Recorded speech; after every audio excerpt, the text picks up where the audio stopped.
Msanii wa hapa nchini Kenya, msanii Bahati ameweza kubahatika kwa mara nyingine kukutana tu na Governor Wamatangi ambaye pia ni Governor wa Kiambu. Kumbuke tu msanii Bahati ni baadhi ya wasanii ambao pia wanafanya vizuri tu hapa nchini Kenya.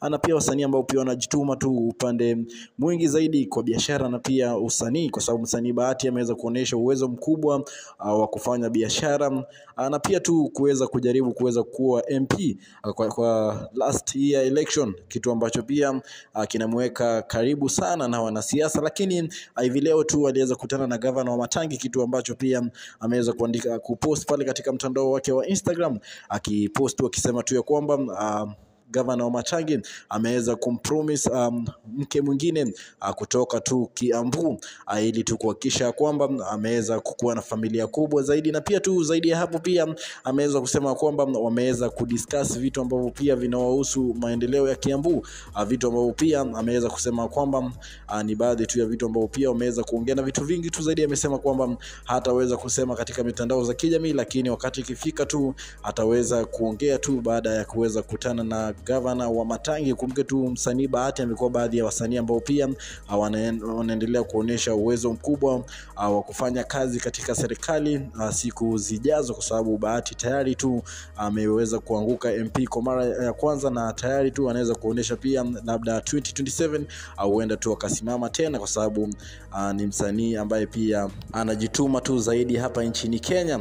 Kwa sababu the last time tuliweza kumuona na the former deputy president Rigathi Gachagua, kwa sababu pia yeye tu amekuwa tukijaribu siasa kama jinsi ambavyo pia nilivyokuambia, na pia watu wengi tu wameweza kutoa reaction nyingi pale katika social media baada tu ya Bahati kuweza kukutana na Governor Wamatangi na pia kumpromise kwamba ataweza kumpatia mke wa pili. Ni kitu ambacho pia mashabiki zake wameweza kumuona pale katika social media kwamba asiweze kuachana na Diana Bahati kabisa, akiweza kupatiwa mke mwingine, kwa sababu tu ilikuwa tu baadhi tu ya jokes ambazo pia labda Governor Wamatangi alikuwa anamtania tu pale katika meeting wakiwa na yeye, lakini mafans wa kwake waliweza kuchukulia very serious, kitu ambacho pia Diana Bahati yeye mwenyewe hajaweza kutoa reaction kabisa kuhusiana tu na Bahati kuweza kusema kwamba tayari tu ameweza kuwa promised mke wa pili kule Kiambu. Na tunasema tu congratulations kwa msanii Bahati kwa kazi ambayo pia anaendelea kuifanya tu hapa nchini Kenya, kwa sababu ni msanii ambaye pia anaonyesha uwezo mkubwa zaidi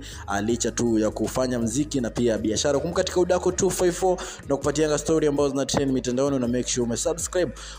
Baby wa baby alafu huyu ni baby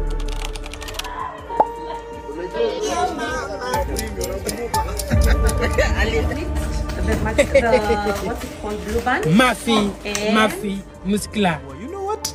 Yeah, this is it.